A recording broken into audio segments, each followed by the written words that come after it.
happy Labor Day weekend. We were hoping to be live, but ran into some technical difficulties. I could explain it to you, but you would be confused because I have no idea how to explain it. So we're hoping to be live online next week. So just wanted to give you a quick update. We're going to have a short meeting after our Labor Day in-person worship, and I'm going to cover kind of four things pretty briefly. But again, just sort of update on calling the next pastor. It was actually exactly a year ago, that we had started the process. Obviously, we don't have that next pastor here yet, but we got a new set of names from our district, our church body, and a couple of the names look real promising. So we're very, very hopeful. So we're taking those next slow, wise steps, as always, as we go through the process. So we'll keep you updated on that. The next thing I wanted to bring up to you is that, again, just some of the upcoming Sunday worship moments as we go into September 11th, September 18th, September 25th. One of the things that just want to highlight, among other things, that looking to start creating some honor moments that might not happen until October, but just have this thought that, there's so many people that have been a part of our New Hope Ministries, obviously our staff, but then lots and lots of wonderful, wonderful volunteers, some of you on your side of the screen, other people that are here in person, but over so many years. And so we just want to take some moments in some of our upcoming worship celebrations to honor people. Again, it is a better church, it's a better world because of how some people have served so faithfully and for a long period of time. The next thing I want you to highlight is just our SFC, Estate Coaching. It's appearing in our newsletters that usually arrive in your inbox on Wednesdays. And I printed out some of the things that are features of this. So here's four things that are certain that during this process. So first of all, this is very important. All information shared is completely confidential. I won't know who is what you say to the person that you work with. The process is simple. Lori and I have gone through the first session, the first round, and it was very simple and very, very helpful already. At the end of the usually 2 sessions together, you will have documents that are attorney ready. That means that you take them into the attorney, and the attorney can implement your will. And fourthly, you will experience a feeling of relief when all the papers have been signed and your will or your trust is complete. And so some of the things that are available, if you click onto the links on that newsletter, is one thing that's very helpful is the top 10 reasons you need a will. Another very helpful document is that there are 25, and it seems like a lot, but again, this is something that it's all listed out here for you. 25 documents you need to put in one place to help whoever it is that will follow you on your departure to glory. And then the other thing that I thought was very helpful, they've got just kind of a blank sheet, and the idea of the sheet is, hey, here's the name of the person, one of my heirs, could be an adult daughter, adult son, or a grandchild, a grandson, granddaughter, or a friend. And here's the item gifted and why she is receiving this. So again, it's one of those things that's helpful. Maybe you've heard the stories. Someone says that, hey, Mom promised me her diamond ring. And another person said, no, Mom promised me the diamond ring. So this is something that can be helpful for our families, for our well-being. So again, just some very helpful things, and I'm excited about the process, and we'll be talking more about it as we go into the next number of months. And then with all of this going on and more that's going to be coming our way, just what we've been saying, this next slow, wise steps. We're just going to keep praying for next slow, wise steps. Next slow, wise steps with calling a second pastor. Next slow, wise steps and some of our worship celebrations coming up. Some moments that we hope will do something to all of us with our hearts, our souls, our minds, and even our bodies. Helping many of us do this financial and estate will trust planning. And so with that, let's come together and pray this amazing prayer that we know as the Lord's Prayer as we open up our worship. Let's pray. Our Father, who art in heaven, hallowed be thy name. Thy kingdom come, thy will be done on earth as it is in heaven. Give us this day our daily bread, and forgive us our trespasses, as we forgive those who trespass against us. And lead us not into temptation, but deliver us from evil. For thine is the kingdom, and the power, and the glory, forever and ever. Amen. And now up on our screens, let's just take a few more moments and worship God, just being aware that we are coming into his presence, that he is with us and with us. So together we worship. So today, just slow. Abba, Father. We just prayed, our Father. Abba, Father. We know that the Lord's Prayer is given to us by let's say it out loud, Lord Jesus. He's here with us, Lord Jesus. And more than we know, let's say it together, Holy Spirit. Abba, Father, Lord Jesus, Holy Spirit, here with us. And we know that we are broken, following Jesus together, long to glory. Some verses from Psalm 145. Let's read these together out loud. On my side of the screen, you on your side of the screen. You open your hand and satisfy the desires of every living thing. I will extol the Lord at all times. His praise will always be on my lips. I sought the Lord, and he answered me. He delivered me from all my fears. Taste and see that the Lord is good. Blessed is the man who takes refuge in him. And together, glory be to the Father, and to the Son, and to the Holy Spirit, as it was in the beginning, is now, and will be forever. Amen.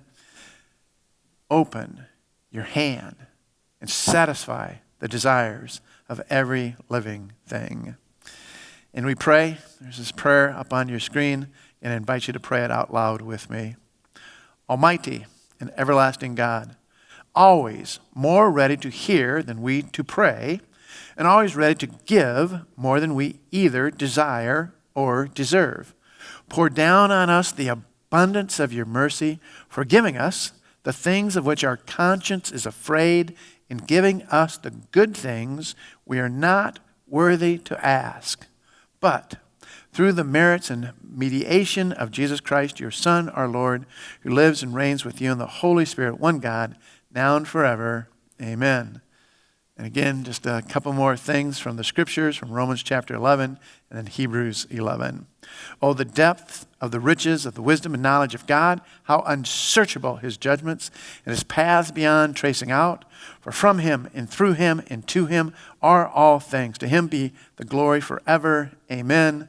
And so we say together, Alleluia, Alleluia. Now faith is being sure of what we hope for and certain of what we do not see. Alleluia. So we get to sing some theology together. Blessed be your name. The book of Job coming to song, Blessed be your name. And this wonderful song, You Never Let Go. It's true. We sing words that are true.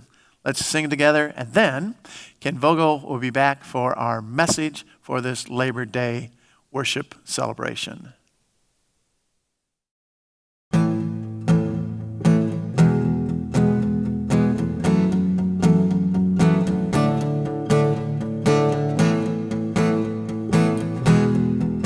Together we bless his name as we sing. Blessed be your name in the land that is plentiful, where your streams of abundance flow. Blessed be your name. Blessed be your name when I'm found in the desert place. Though I walk through the wilderness, blessed be your name. Every blessing you pour out, I'll turn back to praise. When the darkness closes in, Lord, still I will say, blessed be the name of the Lord. Blessed be your name. Blessed be the name of the Lord. Blessed be your glorious name. Blessed be your name when the sun's shining down on me, when the world's all as it should be. Blessed be your name. Blessed be your name on the road marked with suffering, though there's pain in the offering. Blessed be your name. Every blessing you pour out, I'll turn back to praise. When the darkness closes in, Lord, still I will say, blessed be the name of the Lord. Blessed be your name. Blessed be the name of the Lord. Blessed be your glorious name. Blessed be the name of the Lord. Blessed be your name. Blessed be the name of the Lord. Blessed be your glorious name. You give and take away. You give and take away. My heart will choose to say, Lord, blessed be your name. You give and take away. You give and take away. But my heart will choose to say, Lord, blessed be your name.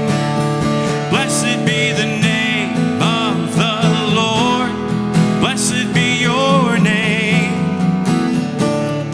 Blessed be the name of the Lord. Blessed be your glorious name. Oh, blessed be the name of the Lord. Blessed be your name. Blessed be the name of the Lord. Blessed be your glorious name.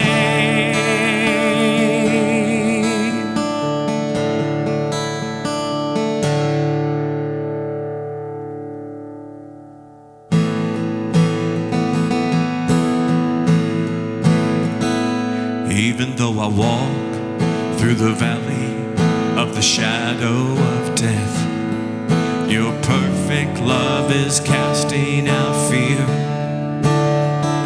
And even when I'm caught in the middle of the storms of this life, I won't turn back. I know you are near, and I will fear no evil, for my God is with me. And if my God is with me, whom then shall I fear? Whom then shall I fear? Oh no, you never let go through the calm and through the storm. Oh no, you never let go in every high and every low. Oh no, you never let go. Lord, you never let go of me.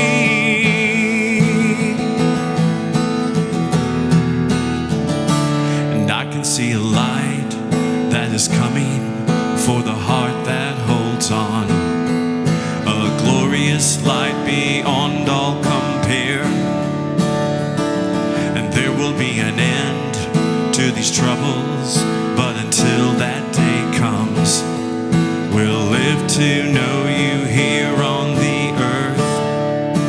And I will fear no evil, for my God is with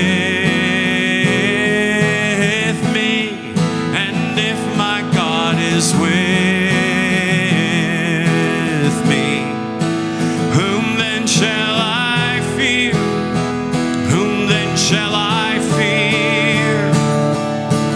Oh no, you never let go through the calm and through the storm. Oh no, you never let go in every high and every low. Oh no, you never let go. Lord, you never let go of me.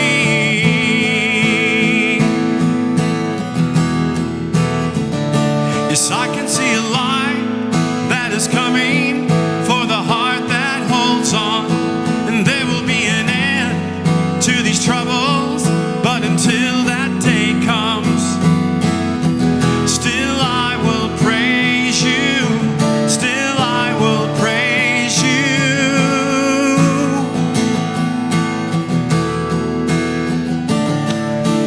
Oh no, you never let go through the calm and through the storm. Oh no, you never let go in every high and every low. Oh no, you never let go. Lord, you never let go of me. Lord, you never let go of me. Lord, you never let go of me.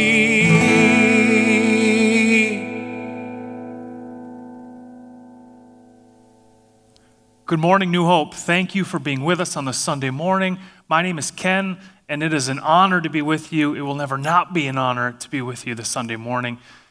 I hope everybody has a great holiday weekend. And again, thank you for taking the time to be with New Hope, to be with us virtually as we learn, come together, and be with God together on this holiday weekend.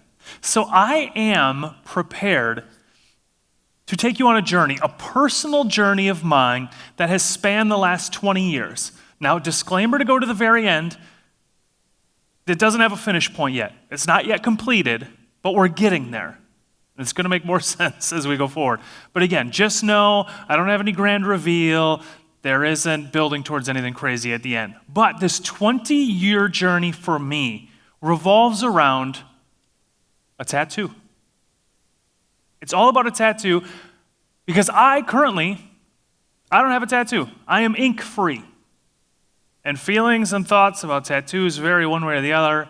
I don't necessarily disagree with either side of it. But I've always wanted one.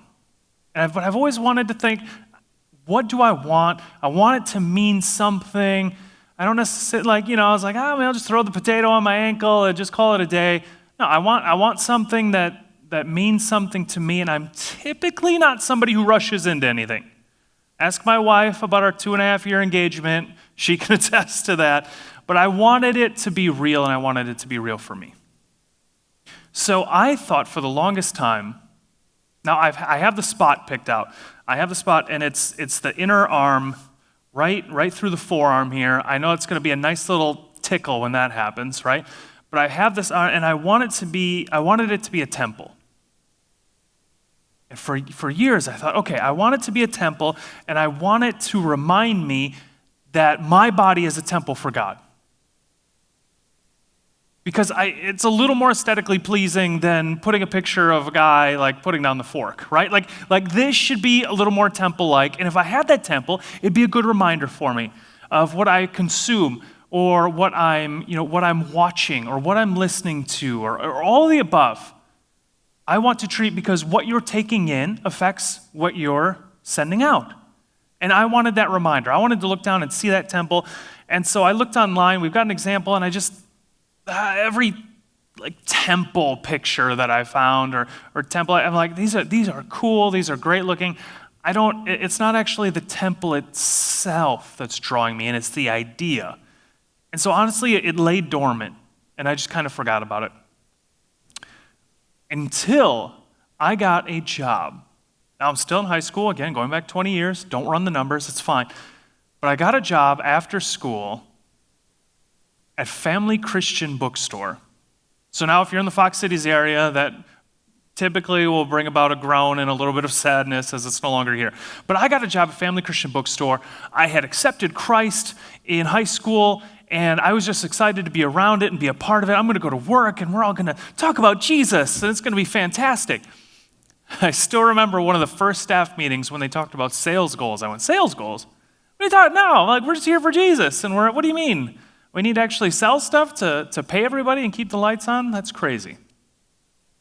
But I remember being there. I'd go there after school, and when you'd walk in, you'd go to the right, and there were pictures that were framed, and it had the Bible verses, the sayings, the quotes, and there was always one that I was drawn to.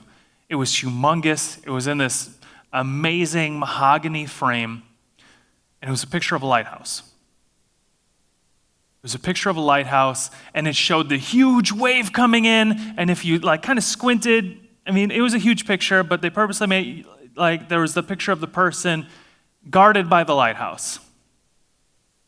And it showed them feeling safe and being made safe. And the verse around that was Psalm 18:2, which is, "The Lord is my rock, my fortress, and my deliverer. My God is my rock, in whom I take refuge, my shield and the horn of my salvation, my stronghold." Now, I'd be at work, and I would just be drawn to this. I would just stop and look at it. Didn't really matter what I was doing. It absolutely impacted the productivity that I was bringing to the workday. I would just stop and look at this thing, like, I'm going to own this thing someday. And they get a coupon, and I go, well, maybe I'll wait for a better coupon or a bit, and then you get the 40% off. You're like, woo! This thing was it was over $300. So I was like, let's see it. My $7.25 an hour to get this thing, and so I just kept back burning it. But I remember thinking, maybe it's not a temple, maybe it's a lighthouse. I don't know. I was just kind of like the lighthouse. I liked the visual, I liked the idea, I liked what it made me feel when I brought to it, and being fresh in my journey with God, it made me feel excited that I have that same protection, that God's got me. But then I stopped working there. I kind of forgot about the picture, moved on. Not a big deal. Until within the last year, my wife was in Fond du Lac, Wisconsin, at a Christian bookstore, and she saw the picture, and she remembered me talking about it. She bought it for me and brought it home, and it is currently on the wall above where I work, and I see it each and every single day. I finally own this thing after close to 20 years. It's on the wall, and I love it. Amazing gift, completely caught me off guard. I love that she found it. I cherish it every day when I get to look at it. And it kind of reinvigorated, all these years later, my tattoo conundrum, if you will. And so I thought, gosh, this lighthouse thing has been part of my story for a really long time. And so let me dig deeper into this. Let me dig deeper. What is it about a lighthouse that has impacted me spiritually that I want it to be a part of my life? So when I did some digging in the Bible, and I was looking for, lighthouse references or where it talks about lighthouses or different stories that a lighthouse might appear in the Bible, for as often as the lighthouse is used in the imagery or on the walls or with verses, just to kind of give that feeling and that general direction, you're not really going to see any lighthouse individual references in the Bible. Now I was looking and I saw Matthew 5, verse 16, "In the same way let your light shine before others, that they may see your good deeds and glorify your Father in heaven." Another one when I was looking at it was Psalm 119, 105, "Your word is a lamp for my feet, a light for my path." Now I couldn't tell you how many times I saw those verses specifically with a lighthouse. A lighthouse is used very much within Christianity as that symbol, but it isn't talked about specifically. And so I thought, gosh, am I after the imagery? Does that inspire me? Or do I want something specifically in the Bible to, again, I'm just 20 years later, I'm still struggling with it, still want to know, I want this tattoo, maybe just throw a cross on my back and just call it a day. I just wasn't satisfied. Recently, within the last 6 months, I heard a song. Now, I'm going to tell you what the song is in a minute, and what I would love for you to do if you're watching online, I would love for you to pause this, and I'd love for you to go to YouTube and look up this song and just watch it. It's 3 minutes and 5 seconds. And hop on back, and let's finish this out, right? So I was watching kind of a terrible rom-com-y movie on Netflix. My wife picked it. I probably picked it. It's fine. But it was one of those songs that, like, I just stopped and went, wow, what am I listening to? It was just a small clip and part of the movie, but I wanted to know more about this song. And so I looked it up, and it's "Leave a Light On" by Tom Walker. Now, I want to provide a disclaimer. It is not a Christian song. It is not a Christian song. It references cigarettes, and it references losing friends to drug abuse. So, now that I've got your attention, what am I watching here today? Those references aside, with it not being a Christian song, I couldn't tell you if the artist is a Christian or not. That song inspired me and my faith. Because God will work through anything, anyone to provide that connection, provide that. And so, yeah, like I found that in this song. So again, if you want to pause it, it's "Leave a Light On," Tom Walker. I think your third or fourth option actually has lyrics. Again, 3 minutes and 5 seconds long, but I absolutely want to provide that disclaimer. But again, feel free to pause it and jump back in, and would love to just continue dissecting that a little bit.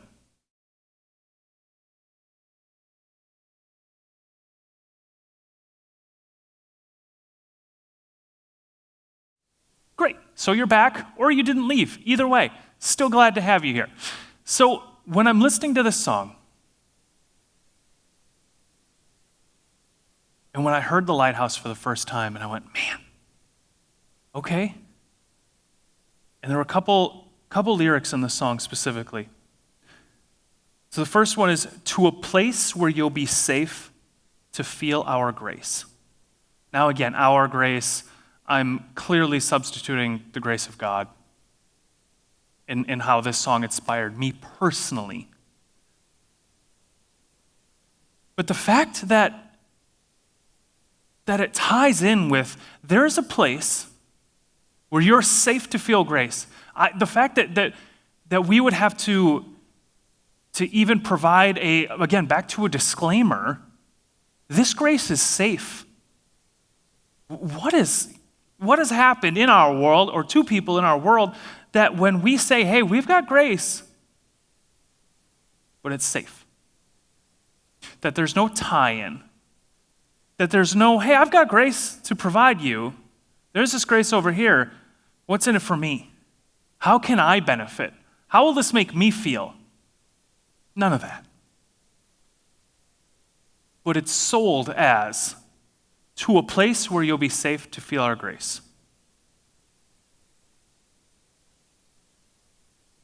Because something has happened to someone that it needs to be sold as a safe type of grace.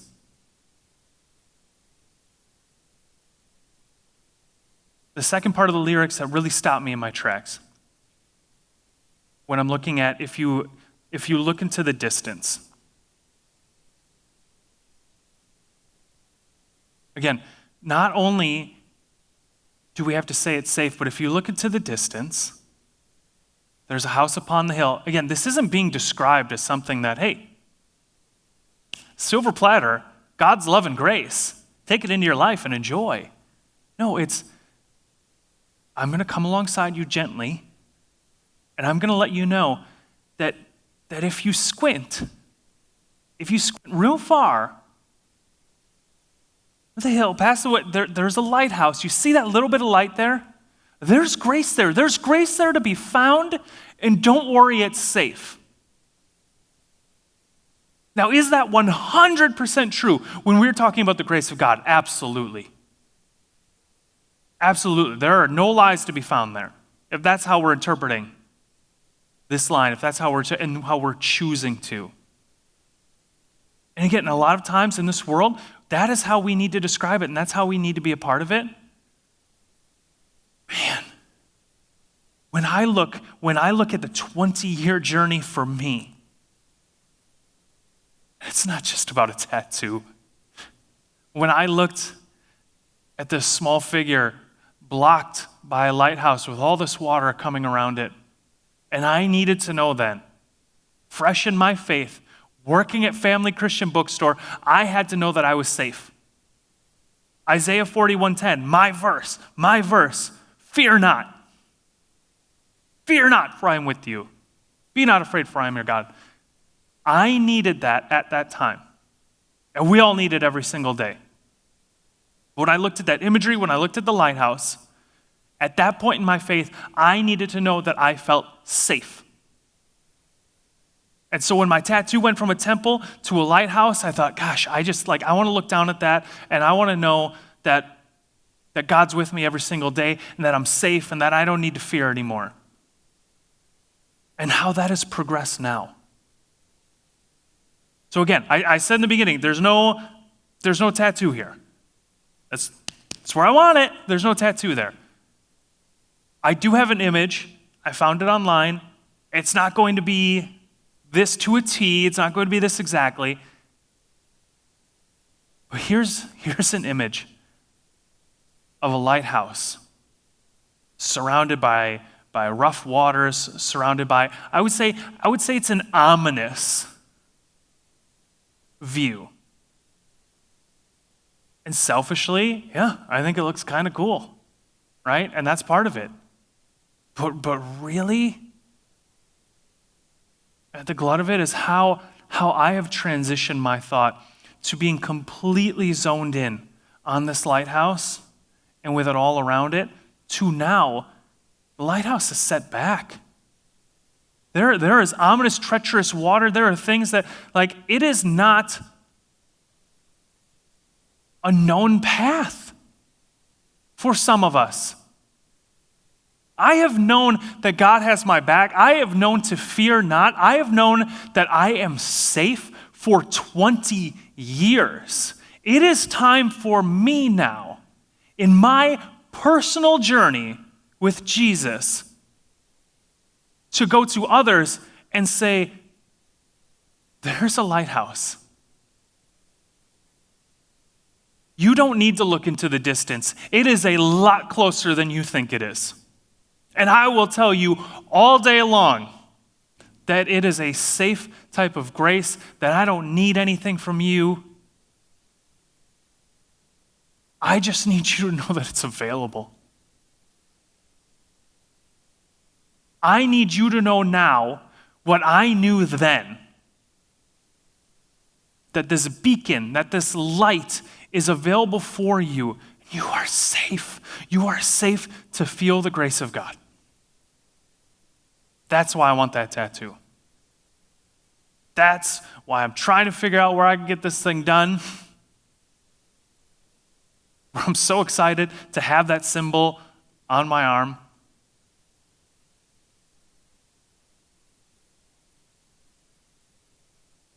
I'm not providing the grace. My grace might be welcome, but at the end of the day, it's not going to get people what they need or where they want to go or where they need to be. It's not. My grace is a Band-Aid. The grace of God is salvation. So if I need to look down at a lighthouse and see a tiny speckle of light amongst ominous waters as a reminder that I might be the only taste of God's grace that somebody experiences. And I need to let them know that it is not a house upon the hill, that it is right in front of them, that it is available. That's what I want to do. That's what I want to represent. And yeah, the last 20 years have built to a tattoo that at the end of the day doesn't really matter. That at the end of the day, it's for me. But what's your tattoo? What do you need to keep on you, carry on you, visible? Is it a necklace, a ring, a watch? Whatever it is. How can you look at the lyrics, listen to the lyrics of a song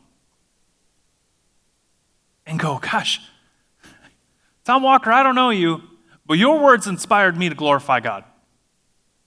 And that's what I'm going to go do. And that's who I want to be. Because I will leave a light on. I will leave a light on personally. I will leave a light on for the people in my life because they need to know that the grace of God is safe. Pray with me. God, thank you. Thank you for the promises that you provide. Thank you for the way that we know how safe we are with you. That we know that things in this life are difficult and that we're not promised an easier road. But we are promised a love and grace that we can't find anywhere else. Please allow your promises to supersede the desires that we have of this world. Because God, I want everybody to know and feel and experience that lighthouse, to know that it's available for them, and to know that it's a light that never goes out. God, may we, may anybody watching this today be inspired and know that they can provide a light in the lives of others. That God, you're using us, whether we signed up for it or not. But just think of how much we can all accomplish together for the kingdom. In your name we pray. Amen.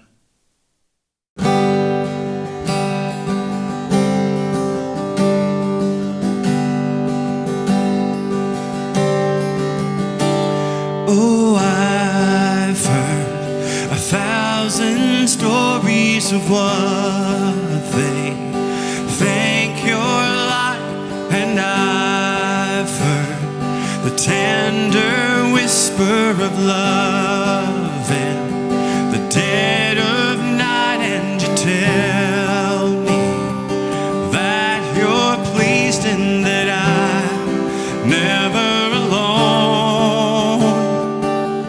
You're a good, good Father. It's who you are. It's who you are. It's who you are, and I'm loved by you. It's who I am. It's who I am. It's who I am.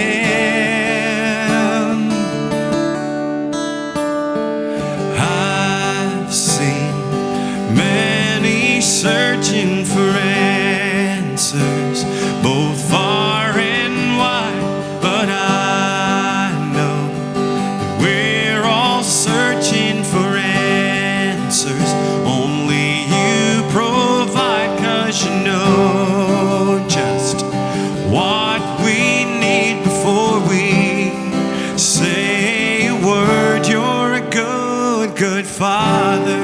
It's who you are. It's who you are. It's who you are, and I'm loved by you. It's who I am. It's who I am. It's who I am. You're a good, good Father. It's who you are. It's who you are. It's who you are, and I'm loved by you. It's who I am. It's who I am. It's who I am. You are perfect in all of your ways. You are perfect in all of your ways.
call me, deeper still as you call me, deeper still as you call me, deeper still into love, love, love.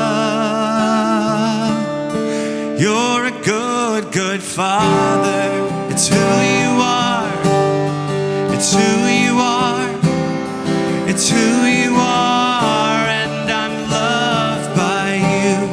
It's who I am. It's who I am.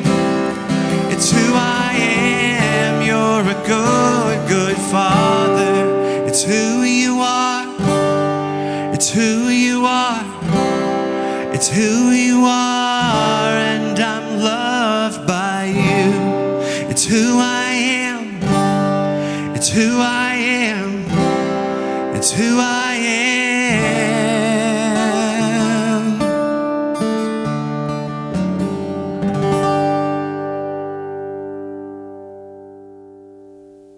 New Hope, thank you so much for being here with us this morning. Again, we're so thankful to get together with you virtually as a church family. I pray you have a great holiday weekend.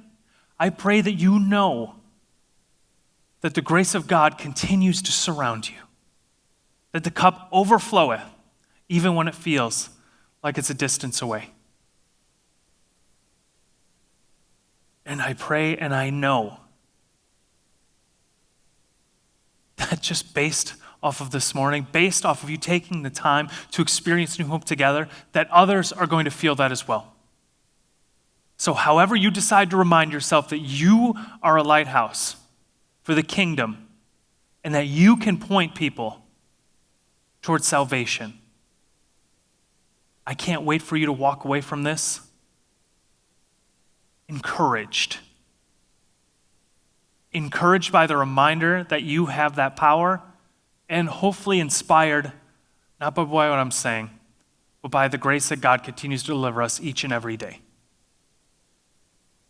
Your day may be ominous, it may be treacherous, and those are the things of this world, but know that God continues to protect us for you to fear not. And I pray that you provide that for others in your life. And as it is, at New Hope, we go out with Christ in us, the hope of glory.